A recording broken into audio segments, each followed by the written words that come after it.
What's up, y'all? Welcome back to another episode of Behind the Reel. Today we have a super dope, multi-hyphenate talent, Larry McGee, assistant director, producer, filmmaker, all the things, pure Black boy joy. What's up, Larry? Thank you for joining us today. I'm getting all the hashtags. Hashtag Black boy joy, hashtag smiling, hashtag your best wife. We in here. Let's go. Thank you for having me. Thank you. I appreciate this. Listen, the pleasure is truly all mine. Before we even start the interview, we're already admiring each other's setup, the art in the back, showing love to Luther, my plant here in the back. Luther is killing it back there, looking real lush. Luther's doing his thing. You know what? I gotta show you. I gotta show you my other baby really quick. This is my elephant plant. This is Jill. I love Jill. Yes, I name all my plants. I'm weird that way, but I feel like, well, you know, they're living beings, so give them some love, give them some names. Oh yeah, mine have full stories. So Lee, he's beside me. I already mentioned he's not doing well today. So Lee is relaxing, and his friend or his sibling, their name is Mississippi, and Mississippi is non-binary. So we respected all Mississippi. They watched P-Valley with me, and so it was inspired by Mississippi off P-Valley. So come on, representation. Yes, we're gonna put your snake plant on the prayer list. So we need all the hands to touch and agree. Yeah. So that we can bring some new life. Amen. With the new season. Amen. So I'm so excited to talk to you. I've been paying attention to what you've been doing. So many great things. There's so much to dissect. But I know you just wrapped up with Pose, which is a phenomenal show. Like, tell us how you even got to. Hold on, before we get there, we got to get the intro done of how you became Larry McGee, the producer, the assistant director, the filmmaker. Give us that journey. It all started long ago. Come on with it. Yo, so real talk. When I was growing up, me and my brother, we were always, I thought I wanted to be an actor. We would watch these movies, and back in the day, I used to watch one movie like at least 100 times. And so we knew all the words to every movie, and we would just redo them all the time, every day. And then when I went to college and I realized like I would do the theater thing and try to be in front of the camera.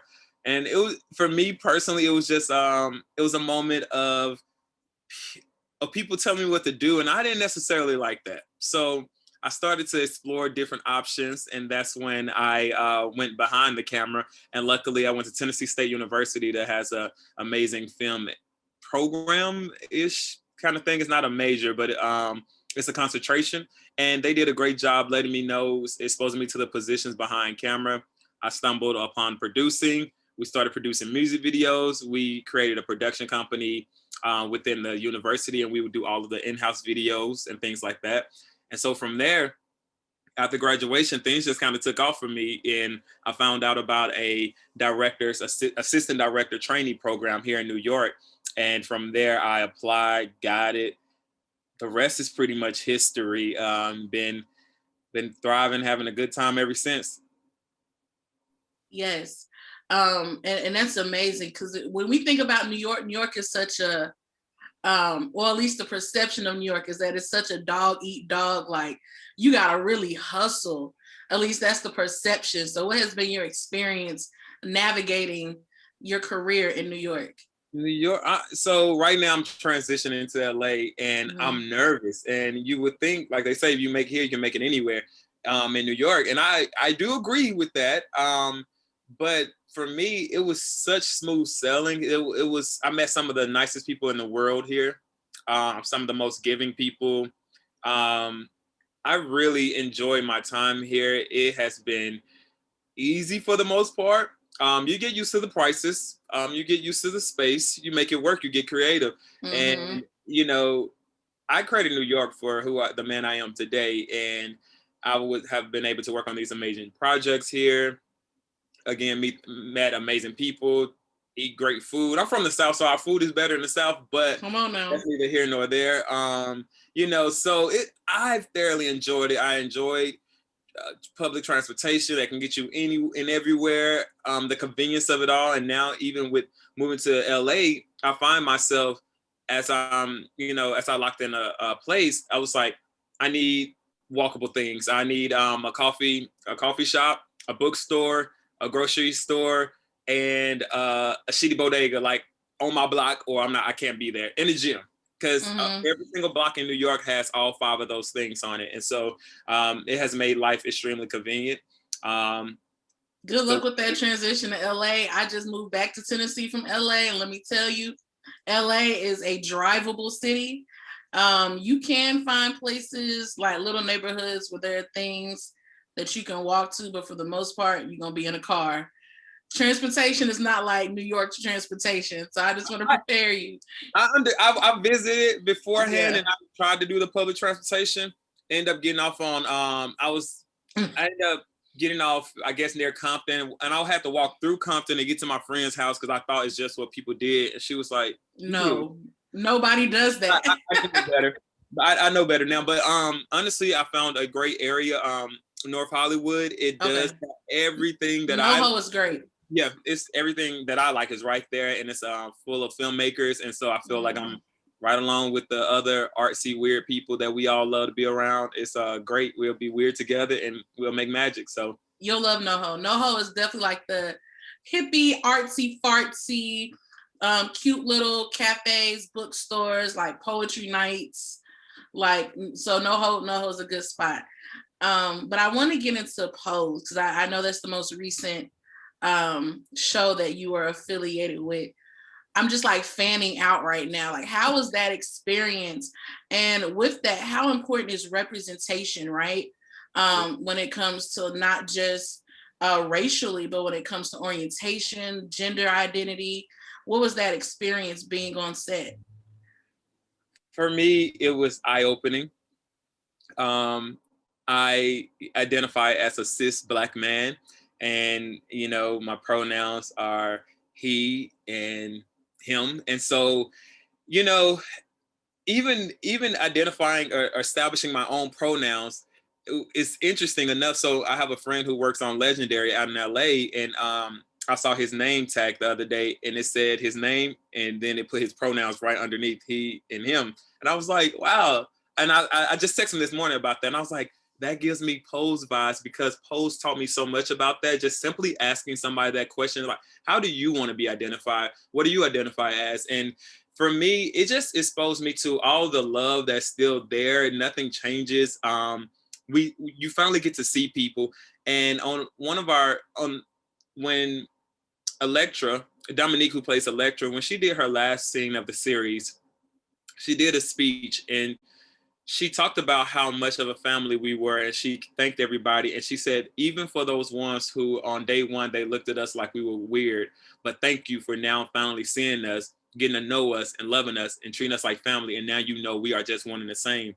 And that really resonated with me, because it's even when somebody watches Pose for the first time, they'll watch it and they're like, oh, okay. But like, no, it's the real thing. I value Pose because we are very truly authentic. All of our transgender characters are truly transgender in real life.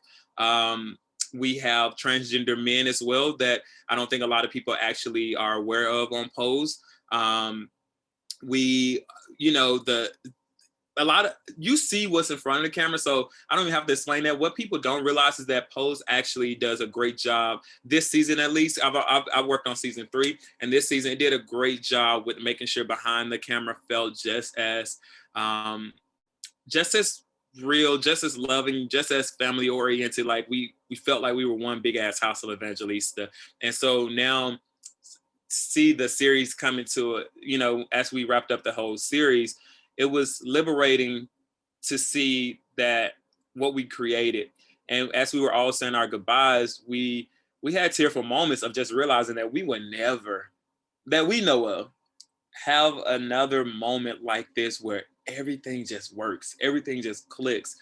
Because you understand as well, working in this industry, most of the time a job is a job. Like, we out here hungry just like everybody else. Somebody may say like, oh my God, you work on this. And I'm like, oh, I never even seen the episode. Like, I've never watched anything I worked on. And I worked on some pretty big stuff and I never watch it. Pose is the only show so far that I've worked on. I binge, I love, I support. So it's that was exciting for me. And of course, let me tell you something that's really cool about Pose. So by the way, part of my job is to manage the background. Love them. They are truly amazing. They are authentic as well. A lot of our background are from the real ball community, but you got to watch Pose closely. We be doing some shit that people don't realize how much love and like story goes into this stuff. And if you like character development at all, so Pose on season 1 and season 2, I actually can't go in detail about this shit. I forgot the season not out. But just understand, we have these storylines that are happening with our background characters that you will only recognize if you are truly like, wait, that's the same guy from episode 1, season 1. Wait, this is happening to him now. Oh crap, he has a husband now?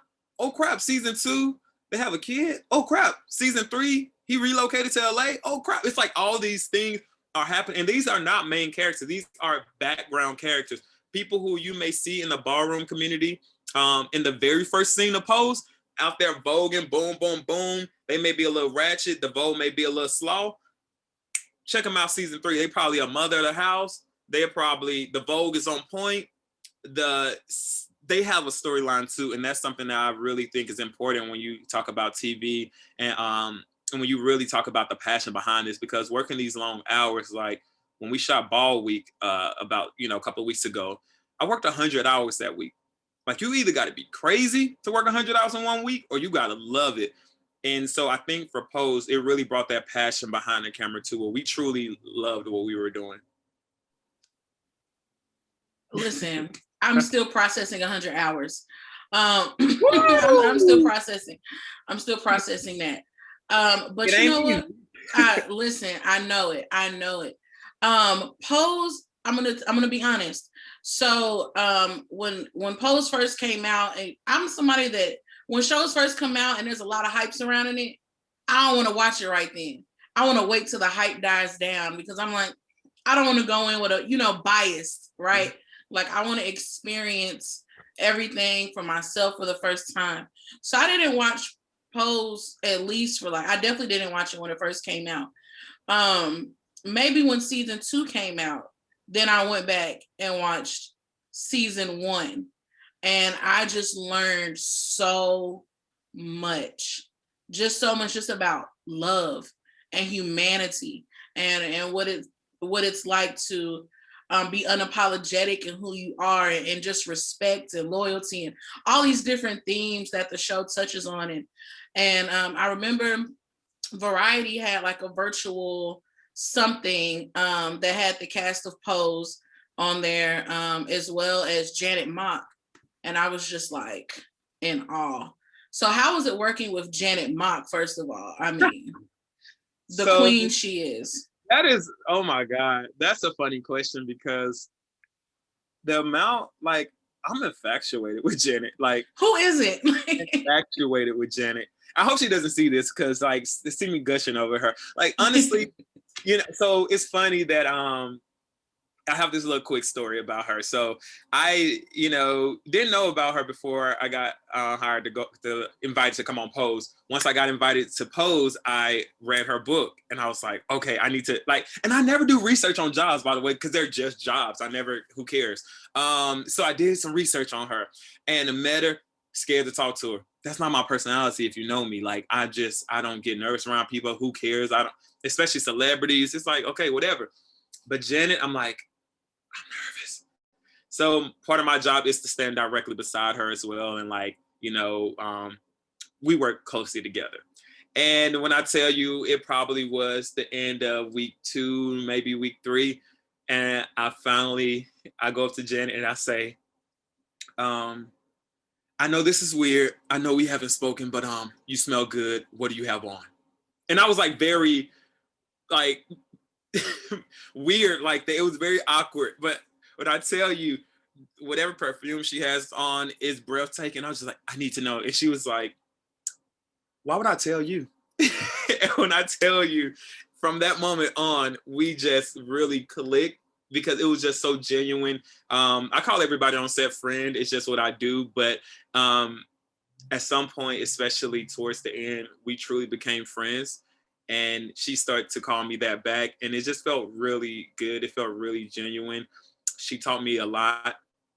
And her partner, Angel, who is also a character on the show who plays Little Poppy, he taught me a lot. Them together, like, talk about a power couple, talk about goals, talk about kindness, and talk about love. Like, that's a couple that you look at, and to now be friends with these two, like real genuine friends to that I can hit up for advice and, you know, giving me recommendations on apartments and cars and things like that. That has meant a lot because I know how much they care. I know how much love they put into these things. This season is going to be extremely amazing.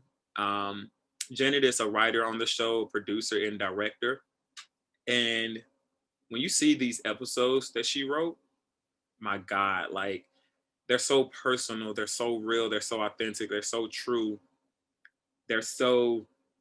Some of them are fairy tale like, some of them are your dreams. Like, these characters are truly,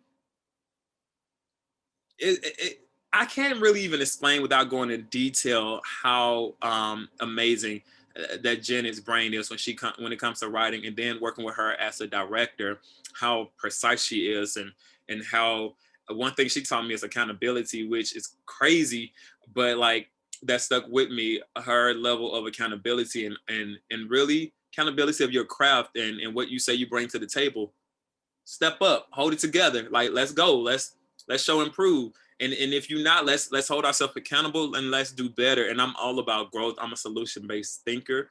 I love to really talk about how to move things forward. She taught me a lot about how to move things forward. She taught me a lot about art. She gifted me with this art book, and it's about Black artists, and it's letting you know who's out there now, where we are, how to collect Black art, and things like that. And it's like, I left the job wiser by meeting her. I left the job smarter. I left the job more cultured. So that's a loving relationship that I do value. I will continue to value, and I'm like so grateful I got to meet her. I'm just super jealous. Like, she's somebody who I hope I cross paths with, for all the reasons that you just said, because I can tell by the writing, and even just excuse me, even just like the interactions, with looking at these webinars and these panels, that she's been on as a speaker. You can just tell there's just an energy, there's just a presence. And it all seems like it comes from a place of love. So that's amazing, because a lot of people in this industry don't get to work with people that they genuinely have true connections with, right?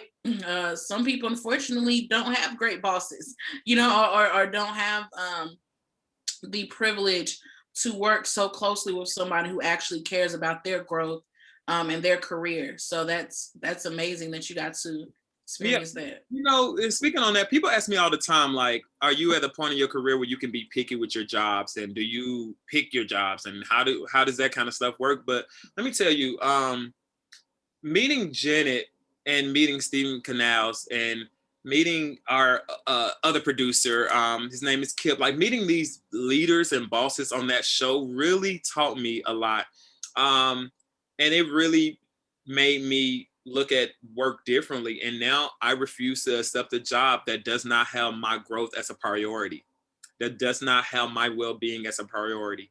And that came from Pose, like, single-handedly came from Pose, because, you know, I work on things with heavy subject matter sometimes it's not a heavy subject matter at all, whatever it is. But now it's less about that, because, again, I don't think I ever found a perfect combination of a show where it's like, it means something to somebody, it's saving lives, it's showing visibility, it's a great crew. By the way, that crew is fucking phenomenal, excuse my language, but like, that is the nicest crew I've ever worked with. Like, you know, it's even in New York, sometimes you work with some grumpy people because we're jaded and it's cold as hell outside. We've been doing this. We're working 100 hours a week. You get tired, you get exhausted. But let me tell you, they was right there with me doing that 100 hours a week thing. And everybody was still kind. We in there like about to pass out, but sharing chocolate bars and making each other iced coffee. It was like, do you want a piece of my bar? Like, I don't know why we were doing why we walking around with this one chocolate bar, but it was just some Trader rationing. Baby, amazing. But yeah, so that's what I got from that, is that, you know what, I want my growth to be top priority, because it has to be, or it is just another job, or we are taking blood money. Real talk. If you don't have me as a priority, my growth, it's blood money. You can talk about the money all day long. It means nothing when you have lost yourself. And I almost lost myself on a job before, which was hell and high water. It was very, earlier in my career, so it was understood, but I almost lost myself, and that was a scary place to be in. And you know how I got out was simply, I had to remind myself, like, Larry, what do you like? What do you like? What do you like? And I had to ask myself those questions. And so I would start bringing workout equipment to work, and I would bring workout clothes. And during lunch, I would go and run a mile. I was doing a 7-minute mile at the time, and so I would like run out real quick. That's dedication. Run back. I would meditate. So we'll be rolling. And I know gonna take about 5 minutes because it's a big scene. You'll find me in a corner, facing a corner, in a meditation pose. They like, this dude is weird. I don't care. I'm gonna use this 5 minutes to meditate. Whatever I need to do to reset, let me do that, because you do not want to lose yourself in this industry. You see the people who do. It's so easy to do. Yeah. It's so easy to do. You just spoke volumes about, I think you get to a certain point in your career where you understand your worth, you understand your value, and you understand what you're looking for and what you can bring to the table. And that becomes more important than the quantity of jobs that you have. Yep. But it might take a while to get to that point. I know certainly for me, it felt like, I've been all around the mulberry bush, in and out of the country, doing a whole bunch for me to finally get to a place where I finally feel like, okay, I can breathe and I can be stable, and I'm finally at a job that I love. Finally be, able to tap into TV and film, which is something I've always wanted to do. So I appreciate that you said that. I want to go back to the quote that you said before we hit the record button, because you were dropping so many gems before we were even recording, because you were going somewhere with that, and I don't want to hold out on the people. So Let's go back to that.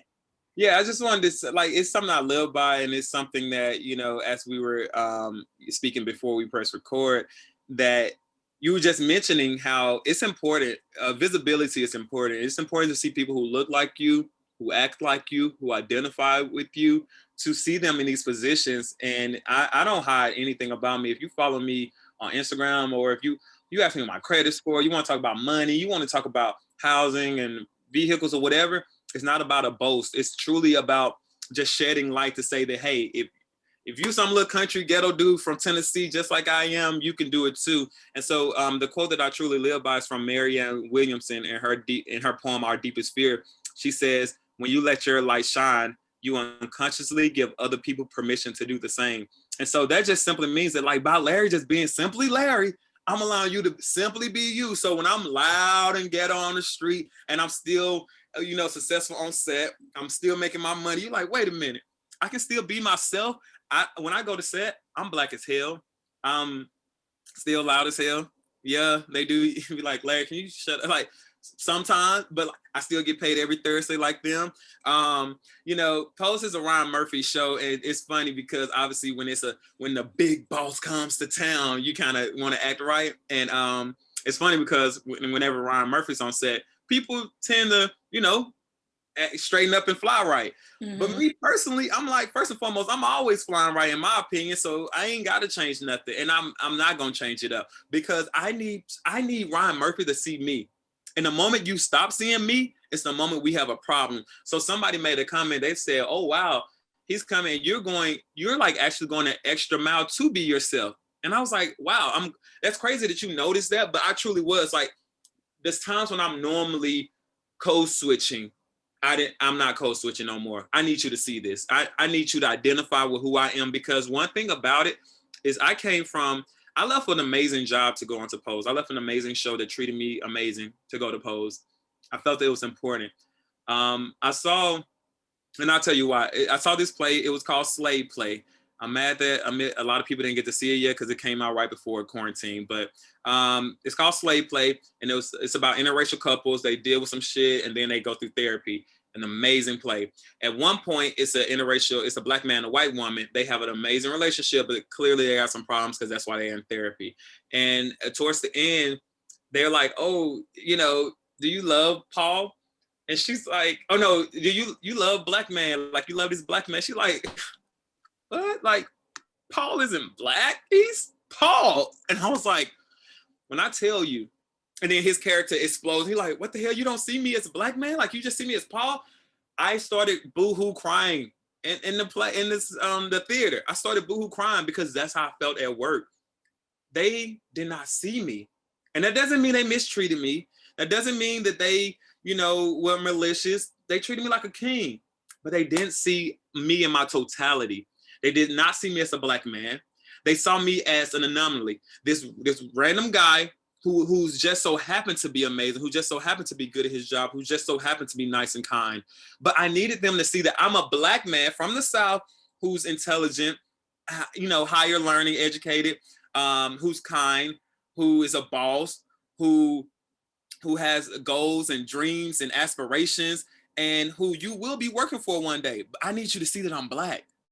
Because the moment you lose that sight, then you don't truly accept me in my totality. And now I feel like I'm in this thing code switching and acting funny and not being myself. I need to be able to have these, casual conversations with anybody. And that's one thing that I really got from that quote, got from Pose, got from everything. I really apply that to my life. And should I apply to this interview? Like I'm being myself. I try my best to truly be authentic everywhere we go. And I was talking to my therapist, which is, I'm a Black man with a therapist, which is another thing, which is amazing. But as I was talking to him, he pointed out how what makes certain friendships that I have different. And my biggest thing was the friends that I'm the closest with are the friends who accept me in my totality. The friends who I may not be as close with are those friends who categorize me and put me as their turn up friend. They're go to fancy restaurants friend. They're chill in the house friend. Like, nah, I can be it all. Because sometimes I want to Netflix and chill or just read a book or just go swimming or just go to a rooftop party. Sometimes I want to go in the hood. Sometimes I prefer doing some ratchet shit with my friends. So, that's the beauty of it all. But again, by you letting your own light shine, by you living your truth, by you living in your totality, you give other people permission to do just that. And that's one thing that Pose also does. These transgender women, for example, even Janet Mock. Janet didn't have to let the world know she was transgender. Janet is a beautiful woman, and that's that.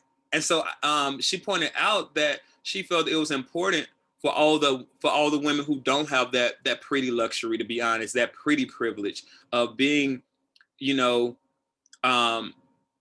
by not being, identified as something crazy before you even get to know them or before you find out what they identify as just by their appearance.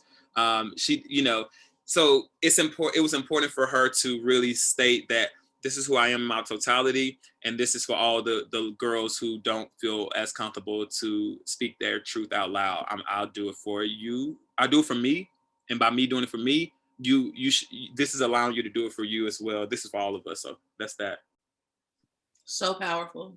So powerful. And I love that you talked about feeling seen in your totality, because it is so easy for Black people. I've experienced them more times than I can count, of feeling like you have to code switch, or feeling like you're being boxed in as the anomaly, or you're not like them. Mm-hmm. You're the educated Negro, or you're the smart one, or you're not the loud or obnoxious one, or you don't present as aggressive, or whatever the labels are, the stigmas that they have for Black people.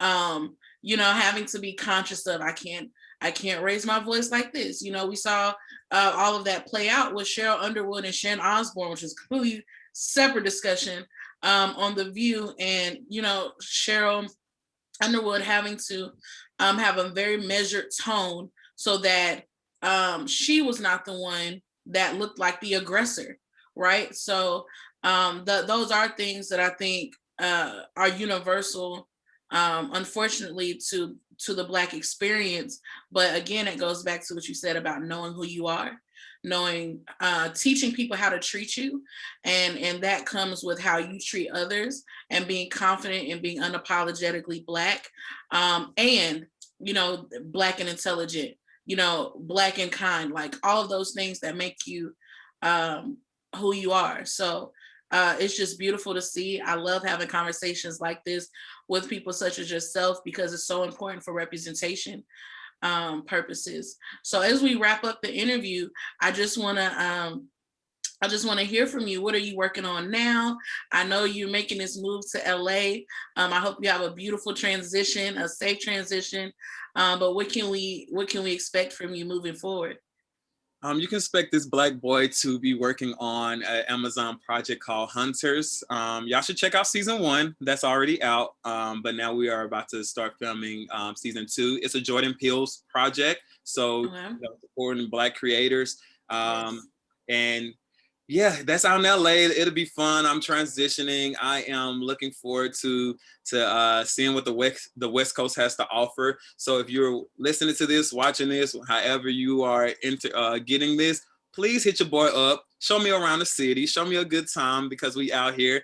And let's create. Let's work together. Let's make some movies. Let's make some shows. Let's really do this, because we got the talent, and we got the ability. We got the access. So let's just do it. Like, it's 2021. It ain't nothing we can, like, well, we good. So let's do it, We survived 2020 together.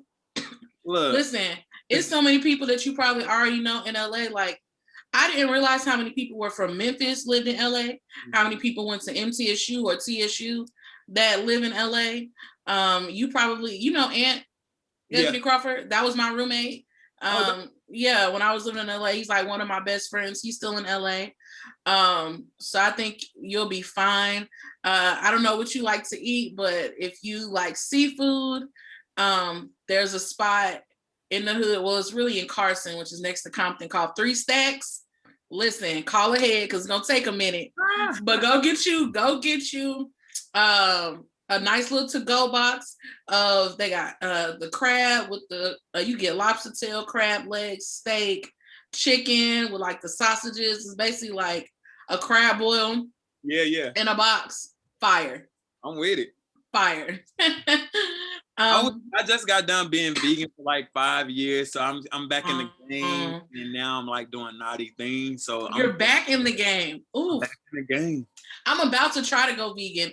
I'm trying to go vegan for 4 months, just to full body detox. So pray for me. You got it. I just ordered Impossible Burger from Hop Dottie with some sweet potato fries. So I'm like trying to get my life together. But Impossible Burgers taste better than real burgers. You'll be good. They really do. I love Impossible Burgers. But being in LA, everything in LA, they got every type of diet you want.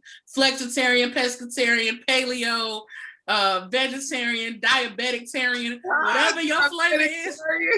Yes, whatever your ailment is, or your flavor of the week, baby, they got it. So, I love it. You are good. But Larry, I want to thank you so much for dropping your wisdom, letting us experience Janet and Pose through you. I'm so happy for all the things that you have accomplished and which you will accomplish in the future. I'm rooting for you always. So if there's any way that I can support you from near or far, please let me know. And let's definitely stay in contact. And again, thank you for your time. It's been a wonderful chat. Yes. Thank you again. Thank you for all your viewers and listeners for you tuning in. Thank you for having me here. I really appreciate it. And I look forward to connecting with everybody else and keeping our connection going. Sounds good. Thank you. All right. Well, if y'all like this episode, make sure you comment, like, and subscribe. I'll make sure that I link Larry's info in the description box. So make sure you go follow him, keep up with him, watch Pose, watch Hunters. Yeah. And come on back here for the next episode. Peace.